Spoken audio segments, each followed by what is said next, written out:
মহিলাদের নিরাপত্তা এবং ক্রমবর্ধমান সাইবার অপরাধ রুখতে আরও এক বড় পদক্ষেপ নিল পুলিশ।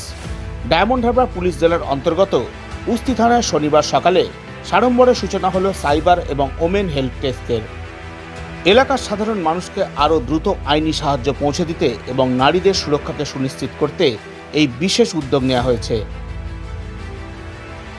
এই মহতী অনুষ্ঠানে উপস্থিত ছিলেন ডায়মন্ড হারবার পুলিশ জেলার মাননীয় পুলিশ সুপার, অতিরিক্ত পুলিশ সুপার, মহকুমা আরক্ষা আধিকারিক সহ পুলিশের অন্যান্য উচ্চপদস্থ আধিকারিকরা।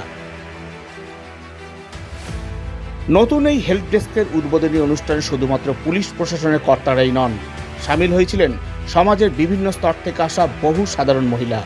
এছাড়াও এলাকার বিভিন্ন বিদ্যালয়ের ছাত্রীরাও এই সচেতনতামূলক অনুষ্ঠানে উৎসাহের সাথে উপস্থিত হয়েছিলেন।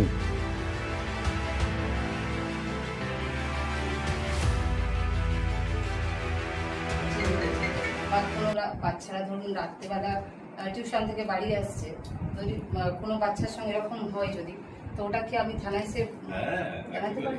একেবারেই আপনাকে আনতে হবে থানাকে, আপনি খবর দেবেন, থানা আপনাদেরকে অ্যাসিস্ট করবে। বাচ্চাদের ব্যাপারে আমরা খুব সেন্সিটিভ।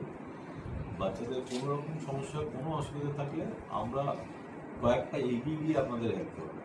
আপনারা শুধু আমাদের খবরটুকু দেবেন, বাকি একেবারে বাচ্চাদের জন্য বিশেষ ব্যবস্থা থাকবে প্রত্যেকটা। প্রশাসনের আশা, এই নতুন হেল্প ডেস্ক চালু হওয়ার ফলে এখন থেকে স্থানীয় মহিলারা যেমন যে কোনো সমস্যায় সরাসরি পুলিশের সাহায্য পাবেন, তেমনই সাইবার জালিয়াতির শিকার হওয়া সাধারণ মানুষও উস্তি থানা থেকেই দ্রুত আইনি প্রতিকার পাবেন। শুভেন্দু ঘোষের রিপোর্ট, সংকল্প নিউজ।